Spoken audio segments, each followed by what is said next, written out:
കർത്താവിൽ പ്രിയപ്പെട്ടവരെ, പ്രേമ എന്ന ശുശ്രൂഷയിലേക്ക് സ്വാഗതം ചെയ്യുന്നു. ഇന്ന് നമുക്കായി നൽകപ്പെടുന്ന വചനം അപ്പോസ്തല പ്രവർത്തനങ്ങൾ 12-ാം അധ്യായം 5-ാം തിരുവചനം. സഭ അവനു വേണ്ടി ദൈവത്തോട് തീഷ്ണമായി പ്രാർത്ഥിച്ചുകൊണ്ടിരുന്നു. ഈ പരിശുദ്ധ വചനത്തിലൂടെ ആത്മാവ് എന്താണ് നമ്മോട് സംസാരിക്കുന്നത്? ആദിമ സഭയിൽ പത്രോസ്ലീഹ അറസ്റ്റ് ചെയ്യപ്പെട്ട് കാരാഗ്രഹത്തിൽ സൂക്ഷിക്കപ്പെടുകയാണ്. സഭയുടെ ആദ്യത്തെ മാർപ്പാപ്പ ജയിലിലാണ്. സഭാ മക്കൾ ഒന്നിച്ചു ചേർന്ന് ദൈവസന്നിധിയിൽ പത്രോസ്ലീഹയ്ക്ക് വേണ്ടി തീഷ്ണതയോടെ പ്രാർത്ഥിച്ചു കൊണ്ടിരിക്കുകയാണ്. ആ വചനം എല്ലാവരും ശ്രദ്ധിച്ച് ദൈവത്തോട് തീഷ്ണമായി പ്രാർത്ഥിച്ചു കൊണ്ടിരുന്നു. സഹോദരങ്ങളെ, ഇത് പ്രാർത്ഥനയുടെ കാലമാണ്. മറ്റെന്തിനേക്കാളും ഉപരി നമ്മൾ ദൈവത്തിനു മുൻപിൽ കണ്ണുനീരോടെ കരങ്ങൾ ഉയർത്തി പ്രാർത്ഥിക്കേണ്ട നാളുകൾ. നമ്മുടെ മക്കൾക്ക് വേണ്ടി നമ്മൾ പ്രാർത്ഥിക്കണം, ധാരാളം പ്രാർത്ഥിക്കണം.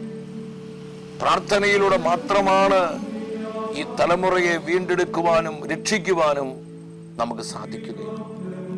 പൗലോസ് പറയുന്നുണ്ട്, നിങ്ങളുടെ വിശ്വാസത്തിന്റെ കുറവ് നികത്തുവാൻ വേണ്ടി ഞാൻ രാപ്പകൽ ദൈവസന്നിധിയിൽ പ്രാർത്ഥിക്കുകയാണ്. പ്രാർത്ഥനയ്ക്ക് വലിയ പവറുണ്ട് സഹോദരങ്ങളെ.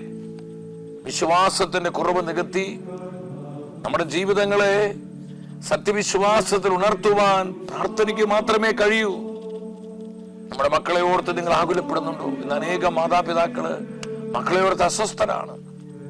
വിശ്വാസമില്ലാത്ത മക്കള്, പ്രാർത്ഥിക്കാത്ത കുഞ്ഞുങ്ങളെ ഓർത്ത്, കൗദാശിക ജീവിതമില്ല, ആത്മീയ കാര്യങ്ങളിൽ അലസതയും മടിയും മാത്രമല്ല, അവർക്ക് അതിനോടല്ലൊരു വെറുപ്പും പുച്ഛവുമാണ്.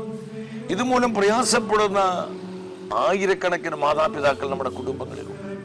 എന്റെ സഹോദരങ്ങളെ, ഈ വചനത്തിലേക്ക് നമ്മളൊന്ന് ശ്രദ്ധിച്ച് ദൈവത്തോട് തീഷ്ണമായി പ്രാർത്ഥിച്ചു കൊണ്ടിരുന്നു. മക്കളുടെ വീണ്ടെടുപ്പിന് വേണ്ടി ഒരു പരിശുദ്ധാത്മാവിൽ നിറയുവാൻ, നമ്മുടെ കുഞ്ഞുങ്ങൾ പരിശുദ്ധാത്മാവിന്റെ തലമുറയായി മാറുവാൻ ത്യാഗമെടുത്ത് കണ്ണുനീരോടെ നമ്മുടെ തലമുറകൾക്ക് വേണ്ടി കരങ്ങൾ ഉയർത്തി പ്രാർത്ഥിക്കുവാൻ തീരുമാനമുള്ള എത്ര മാതാപിതാക്കളുണ്ട്. നമ്മുടെ ദേശങ്ങൾക്ക് വേണ്ടി പ്രാർത്ഥിക്കണം.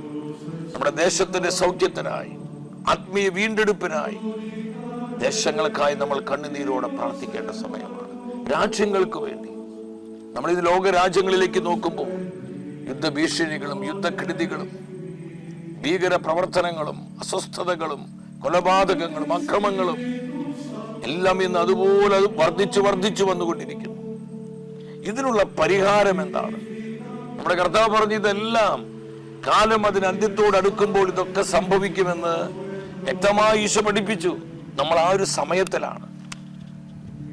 ഈ നാളുകളിൽ ആയിരിക്കുന്ന ദൈവജനത്തോട് കർത്താവ് പറഞ്ഞു, വാച്ച് ആൻഡ് പ്രേ.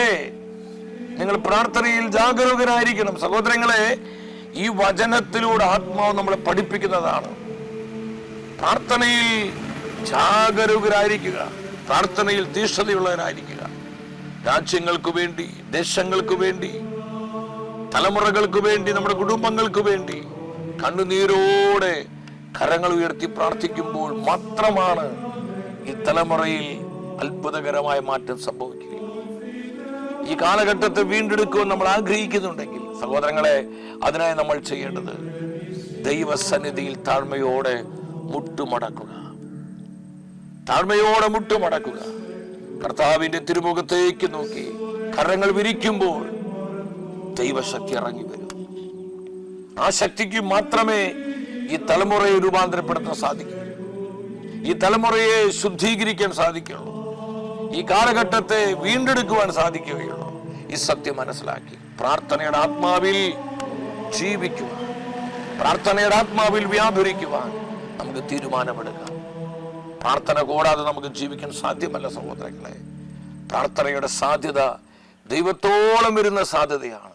ഈ സത്യം മനസ്സിലാക്കി വ്യക്തിപരമായി ധാരാളം പ്രാർത്ഥിക്കുക, തീഷ്ണതയോടെ പ്രാർത്ഥിക്കുക, സ്ഥിരതയോടെ പ്രാർത്ഥിക്കുക, കുടുംബമായി പ്രാർത്ഥിക്കുക, കൊച്ചു കൊച്ചു കൂട്ടങ്ങളായി പ്രാർത്ഥിക്കുക. അത്ഭുതങ്ങൾ പരിശുദ്ധാത്മ പ്രവർത്തിക്കും. അവർ ദൈവസന്നിധിയിൽ തീഷ്ണതയോടെ പ്രാർത്ഥിച്ചുകൊണ്ടിരിക്കും. ഈ പ്രാർത്ഥനയ്ക്ക് വലിയ റിസൾട്ട് തുടർന്നുള്ള വചനങ്ങളിൽ കാണുവാൻ കഴിയും. പ്രാർത്ഥനയ്ക്ക് മാത്രമേ ഈ ലോകത്തെ രക്ഷിക്കുവാനും ശുദ്ധീകരിക്കുവാനും കഴിയുകയുള്ളൂ. ഈ സത്യം മനസ്സിലാക്കി പ്രാർത്ഥനയിലേക്ക് നമുക്ക് മടങ്ങി വരാം. നഷ്ടപ്പെട്ടു പോയ പ്രാർത്ഥനാ ചൈതന്യം വീണ്ടെടുക്കുവാൻ നമുക്ക് ആഗ്രഹിക്കാം. കർത്താവേ, ഞങ്ങളോട് ദയ കാണിക്കണമേ.